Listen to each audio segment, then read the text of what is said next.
Мурдагы депутат Турсунбай Бакир Уулу Кыргыз Республикасынын президентинин милдетин аткаруучу премьер-министр Садыр Жапаровго АЧЫК КАТ жолдоду.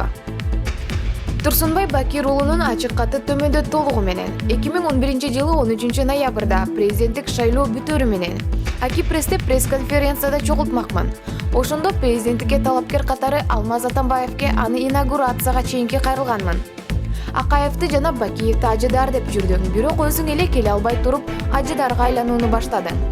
Аларды үй-бүлөлүк клан деп күнөөлөп жатып, өзүң партиялык кландарды бийликке алып келип жатасың, деп бул сөздөр АКИпресстин жана Дело N гезитинин архивинде сакталган. Кымбаттуу Садыр, эгер саясий системаны өзгөртпөсөң, ал сени да ажыдарга айландырат. Дайыма сени колдоп келе жаткан Эрк партиясынын төрагасы жана аган катары эскертип коюуну туура көрдү. 1994-жылдан бери ар бир президент 2010-жылы убактылуу өкмөттө конституциянын өзүнүн кызыкчылыгы үчүн каалагандай бурмалап өзгөртүп келди. Бир да жолу элдин кызыкчылыгы үчүн конституция өзгөрүлдүбү?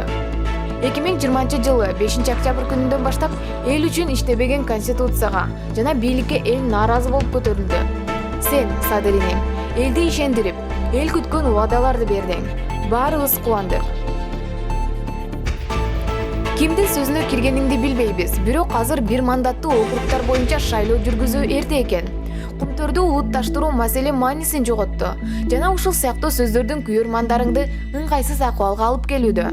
Мейли, кумтөр туура турсун, бирок парламенттик шайлоону эскиче өткөрсөң, ошол эле саясий система калып жатпайбы? Азыркы жогорку кеңеш шайлоо босогосун 3%га, шайлоо күрөөсүн 1 миллион сомго түшүрүп, декабрь айында жогорку кеңешке шайлоону өткөрүп жиберели деген демилгесинде чоң бомба жатканын түшүнүп тургандыр. Башка сөз менен айтканда, партиялардын лидерлери талапкерлердин тизмесин кайра бизнеске айландырып, кимди алып келери чоң сыр эмес. 2010-жылдагы конституция өзүн актабагандыгы барды келген маалым болуп калды. Бийликте турбаган партиялардын өкүлдөрү жана партияларда жок мекендештери өз жөндөмдүүлүгү бар. Деңгээли ылайыктуу болсо да мамлекеттик кызматтарга тура албай калышты.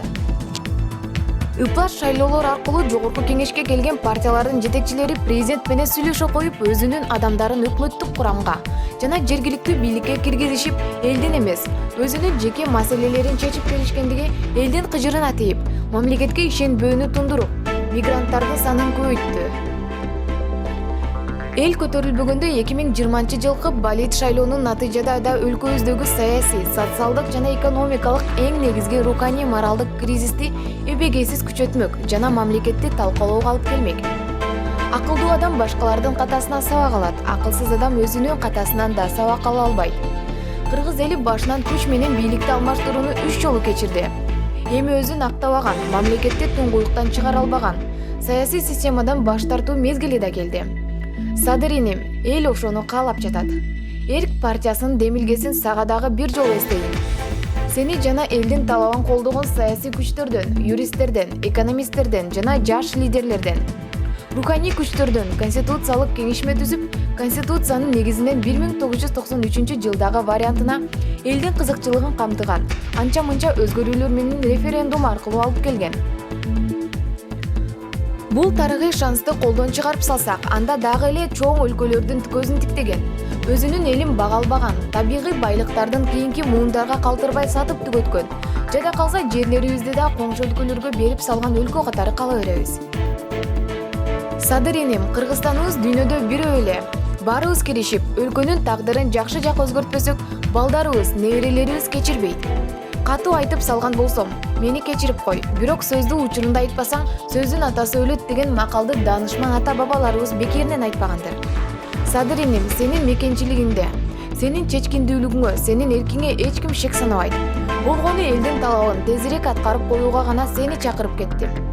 Терең урматтоо менен Эрк партиясынын лидери, Кыргыз Республикасынын мамлекеттик кызматынын 1-класстагы мамлекеттик кеңешчиси, атайын жана толук ыйгарымдуу элчиси, туңгуч акыйкатчысы Турсунбай Бакир Уулу.